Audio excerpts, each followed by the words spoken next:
الذي جعل لنا في الإسلام عيدا وأفاض علينا فيه فضلا ومزيدا ومن علينا بإكمال شهر رمضان شهر الرحمة والغفران فعبدنا فيه بالصيام والقيام ونسأله المزيد من توفيقه في شوال وسائر الأيام ووفق عباده فيما مضى القيام للدين وتلاوة القرآن وبذل الصدقات والإحسان إلى ذوي الحاجات والقرابة والجيران.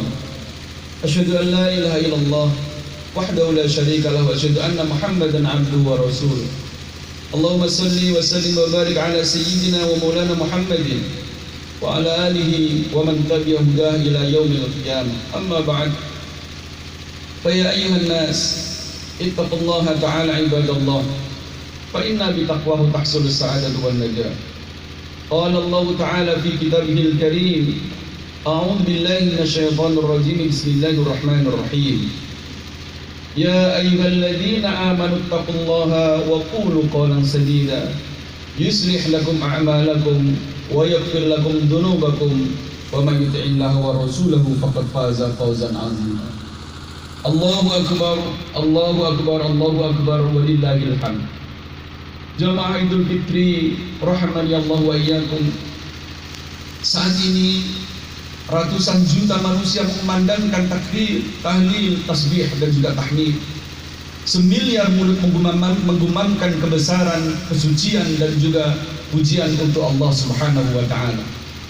Dengan takbir, umat Islam di seantero alam raya ini membuat ruang-ruang langit bergetar kuat oleh gema takbiran.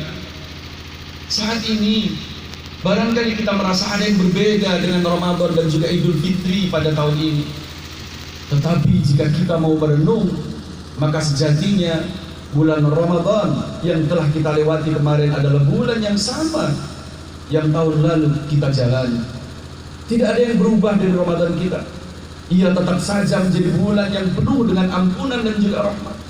Sebagaimana biasa seperti tahun-tahun lalu, seperti tahun-tahun sebelumnya. Tetapi tetap menjadi bulan yang dapat kita manfaatkan untuk memanen pahala. Hari raya saat ini pun demikian. Hari ini tetap bertabur ridho dan juga anugerah dari Allah Subhanahu wa taala. Kita hanya sedikit berbeda dalam pelaksanaannya, tetapi yakinlah yang sedikit berbeda ini hanya sementara. Ketahuilah, meski sedikit berbeda tetapi tidak mengurangi sedikit pun kesahduan kita dalam Ramadan dan juga berhari raya. Tidak mengurangi kesahduan kita dalam menghamba kepada Allah Subhanahu wa taala. Allahu akbar, Allahu akbar, Allahu akbar walillahi. Saat ini jika kita mau merenung, Allah sedang berkirim surat kepada kita.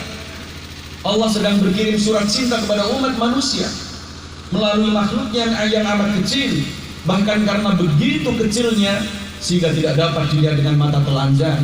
Ya, surat cinta itu berwujud virus yang Allah kirimkan ke muka bumi ini, yang membuat seluruh masyarakat di dunia menjadi gempar dan sebagian dari kita dikecam kekhawatiran.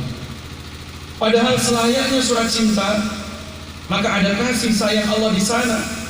Allah pasti selipkan rahmatnya di sana.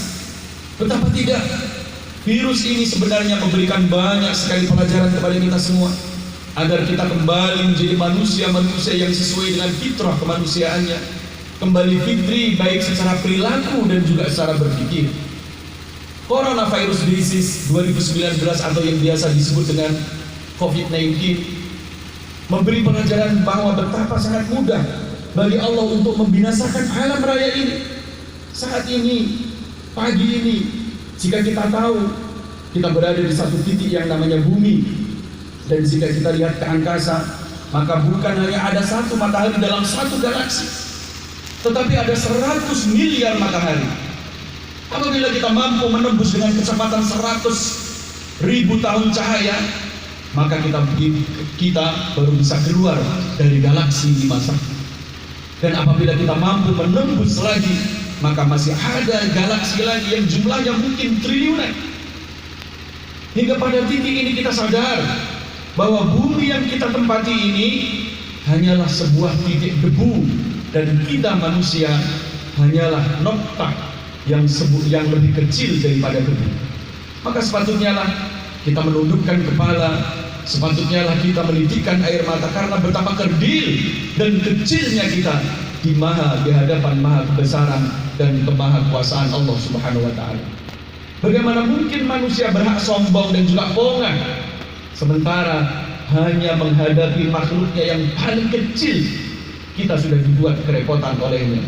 Allahu Akbar, Allahu Akbar, Allahu Akbar, walillahil hamd.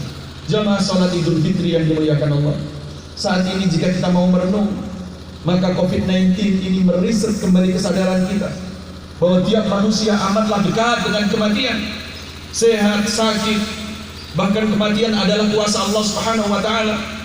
Kedatangan COVID-19 yang seakan menjadi hantu bagi umat manusia di seluruh dunia sebenarnya tak ubahnya seperti banjir, gempa bumi, tsunami, tanah longsor dan jenis musibah yang lain.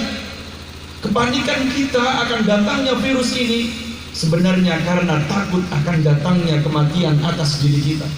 Untuk itu, pada kesempatan yang mulia ini, di tengah kewaspadaan kita terhadap penyebaran COVID-19 ini, kita tumbuhkan rasa takut akan adabnya Allah. Tanamkan sifat takwa kepada Allah. Jantung kita ada di dalam genggamannya, desah nafas kita ada di dalam kuasanya. Tiada yang dapat menolak bila nyawa kita terlepas saat ini juga. Tidak ada yang mampu menjauh bila maut menjemput kita, karena nadi kita ada di dalam takdirnya Allah Subhanahu wa taala. Allahu Akbar, Allahu Akbar, Allahu Akbar, walillahil hamd. Saat ini jika kita mau merenung, virus corona sedang memaksa kita untuk menghayati suara takbir yang saat ini menggema di seantero jagat raya ini, sebagai wujud pengakuan yang tulus bahwa Allah Maha Besar, Allah Maha Agung, melebihi kebesaran apapun.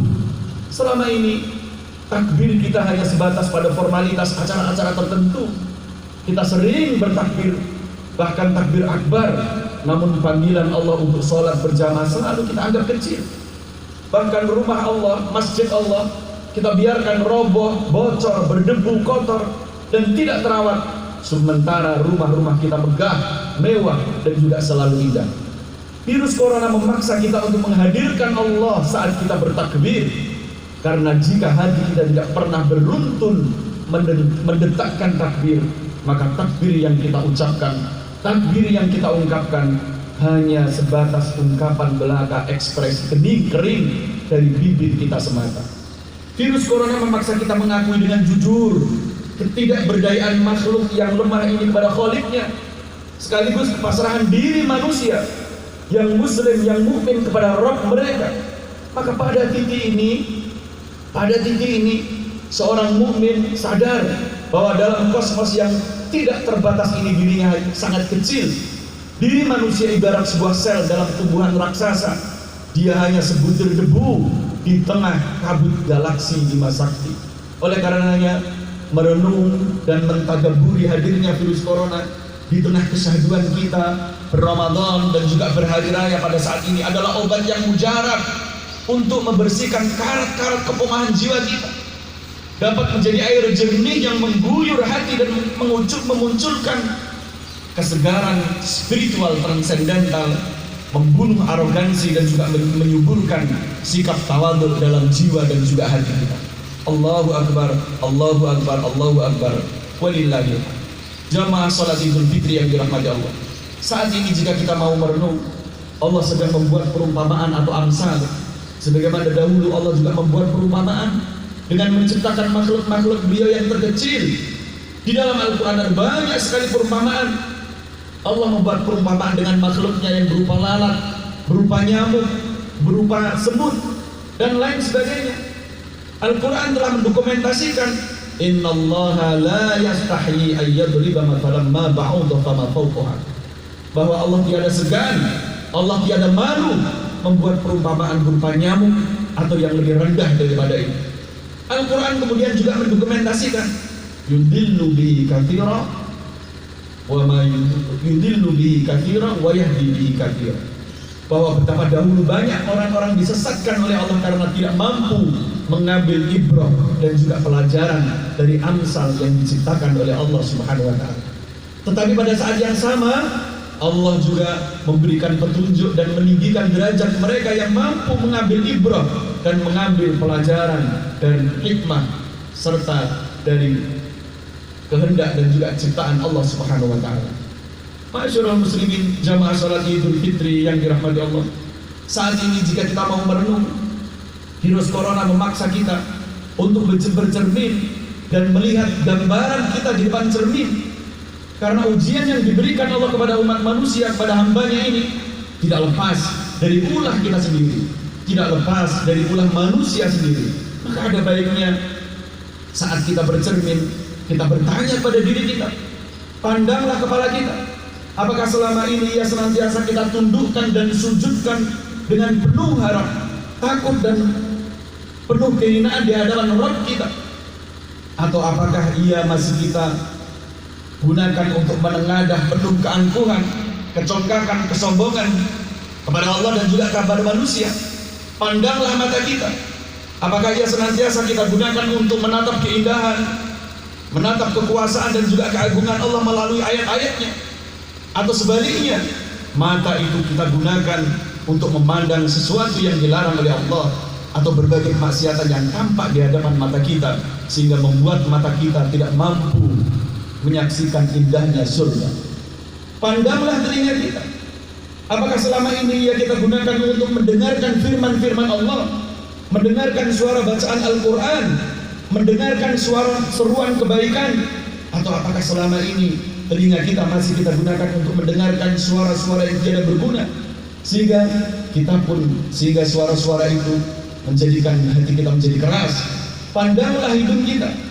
Apakah hidung kita itu selama ini kita gunakan untuk mencium bumi Allah, atau hamparan sajadah sebagai alas untuk sholat dan sujud kita, mencium orang tua kita, istri dan anak-anak tercinta kita, serta mencium kepala anak-anak yatim yang kehilangan cinta dan kasih sayang kedua orang tua mereka? Atau apakah selama ini hidung kita gunakan untuk bermaksiat kepada Allah, sehingga hidung kita pun tak akan mampu mendapatkan harumnya surga? Pandanglah mulut kita. Apakah ia selama ini kita gunakan untuk menyampaikan ayat-ayatnya, menyebarkan ilmunya Allah, mengatakan kebenaran dan juga kebaikan, nasihat-nasihat yang bermanfaat? Ataukah selama ini mulut kita masih kita gunakan untuk mengatakan kata-kata yang tidak berguna, mencaci, memaki, ghibah, menyebarkan hoax, memfitnah, mengadu domba, berdusta, sehingga Allah benci dan murka atas diri? Pandanglah tangan kita. Apakah ia senantiasa kita gunakan untuk bersedekah, menolong orang yang kesusahan, membantu sesama yang tertimpa musibah, menciptakan karya-karya yang berguna untuk umat? Atau apakah selama ini tangan kita itu kita gunakan untuk menzalimi orang lain, mengambil yang bukan hak kita, menganiaya saudara yang tidak berdaya, sehingga kita pun akan menjadi binasa karena tangan kita sendiri? Pandanglah kaki kita. Apakah ia senantiasa kita gunakan untuk melangkah ke tempat-tempat yang baik yang diridhai oleh Allah, tempat ibadah, tempat menuntut ilmu pengetahuan? Atau apakah ia masih kita gunakan untuk membawa diri kita menuju lembah kemaksiatan dan melangkahkan kaki kita melakukan kejahatan dan juga keresahan umat, sehingga kita pun akan mendapatkan azab dari Allah karenanya? Allahu Akbar, Allahu Akbar, Allahu Akbar, walillahil hamd. Mudah-mudahan Allah senantiasa melembutkan hati kita, sehingga kita semua dimudahkan oleh Allah untuk melakukan sujud dan menyukai kepada kebaikan. Mudah-mudahan Allah senantiasa menggerakkan hati kita, sehingga hati kita menyukai kebaikan dan juga membenci kedurhakaan atau kemaksiatan. Mudah-mudahan Allah senantiasa memberikan rizki kenikmatan di dalam sujud-sujud kita, di dalam ibadah-ibadah kita. Barakallahu li wa lakum fil Qur'anil azim wa nafa'ni wa iyyakum bima fihi minal ayati wal dzikril hakim. Fastaghfiruhu innahu huwal ghafurur rahim.